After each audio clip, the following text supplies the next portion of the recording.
Hi everyone, my name is Ujjwal, and in this video, I want to talk to you about how to stay inspired or how to get inspired as a designer. Now, inspiration for a designer, I think, is very, very important. And a lot of times, I feel that we feel burnt out or we feel less inspired to do our next project or to start our next project. So, inspiration plays a key role not just in your skill but also in your innovation, your creativity, and your problem solving. So, I think it's very, very critical that we stay inspired to do the next big thing in design. One of the first things that you need to understand is design is your passion. And that's why you're into it, right? It's not like a conventional career. You chose design because you were passionate about design. So, this rediscovery of your why will help you bring back some of the creativity or the burnout that you've been feeling. So you can go back and remember the first time you did a design project and how it made you feel, how that excitement was. And that should still remain when you're doing your current projects, right? So, this passion is what ignites your creativity. It helps you become a problem solver. And when you have a passion like design, you need to continuously nurture it. You need to learn new skills. You need to learn new disciplines. So, whenever you're feeling burnt out or whenever you're feeling that you're uninspired in design, you need to remember that this is your passion and that's why you're into it. And keep learning new things, right? Keep learning new skills, new softwares, whatever you can find your hands on. That will definitely help you as a designer. One of the natural ways of getting inspired is definitely mood boarding. So if you're not doing it, start doing it today. Start doing it yesterday even. And I see a lot of experienced designers not do mood boarding enough. And I think mood boarding is an exercise that should continuously remain with you, especially if you have been doing one single kind of work or one single style of work. It definitely helps to look outside that box and look at other amazing designers and their work. And mood boarding goes beyond your projects. You should be mood boarding even when you don't have a project. And in fact, I would say mood boarding goes beyond Figma, beyond design even. I feel that we can draw inspiration from things around us. We can draw palettes from interior design. We can draw palettes from the nature. We can draw palettes from so many things. So we should keep collecting these visual information somewhere. You could use Instagram and you could save items there. You could use Figma. You could just collect screenshots there. You could do screen recordings in your phone if an interaction is very interesting for you. And Pinterest is still the most powerful tool to do mood boards. So you should definitely have a lot of boards in Pinterest for UI inspiration, for color inspiration, for composition inspiration. So that should always be in your armor. Another thing that can inspire you are the most common objects around us, things that are useful, interesting, or beautiful. So, daily things that you're using every day, you can draw inspiration from those things. You can draw inspiration from systems around you, the systems that are probably there in the metro or probably at the airport. How you go from one step to another. There's so many processes around us. So that is also a source of inspiration. Objects are a source of inspiration. I think so many things around us are a source of inspiration. What we need to do is become more observational. And you should always have something to note down. I use the notes app on my phone. If I find something interesting somewhere and I feel it's noteworthy, I make a note of it.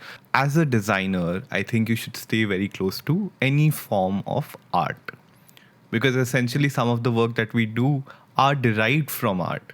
So when I say that, I don't just mean visual arts. It could be great movies with good cinematography. You should visit museums in your city.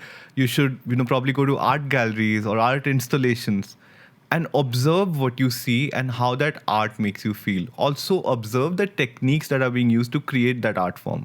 This will deepen your observational skills and it will give you a good sense of aesthetics, which will indirectly imply into your design work as well. And when I'm talking about art, how can I not talk about music? Me being a musician as well, music has inspired me so many times in my design work. And even historically, graphic design has stayed very close to music. If you've seen the documentary on Netflix called Abstract, where there is an episode about this designer from New York called Paula Scher, she talks about how she started designing album covers for musicians. And that relationship doesn't just end there. If you go to any big music festival, you'll see a lot of design has gone into the making of that festival. I remember attending NH7 as a performer back in 2011. There were actually stalls for visual artists. So this relationship has been very old. You know, as a designer, I also listen to a lot of music while I'm doing design work. And sometimes what happens is that the kind of music that you're listening to sets you in a mood, and that mood actually helps you design better. Sometimes the kind of music you're listening to helps you decide on colors, on the typography, and even the elements, the visual elements that you choose for a particular design. So it definitely really helps as a designer to be listening consciously to music as well. Another thing that really helps us stay inspired is picking up a hobby apart from design. Because a lot of times we need to feel that sense of accomplishment, and it does not always come from our work as a designer. So you need to have another thing, maybe cooking could be that, or photography could be that, or learning a new instrument could be that.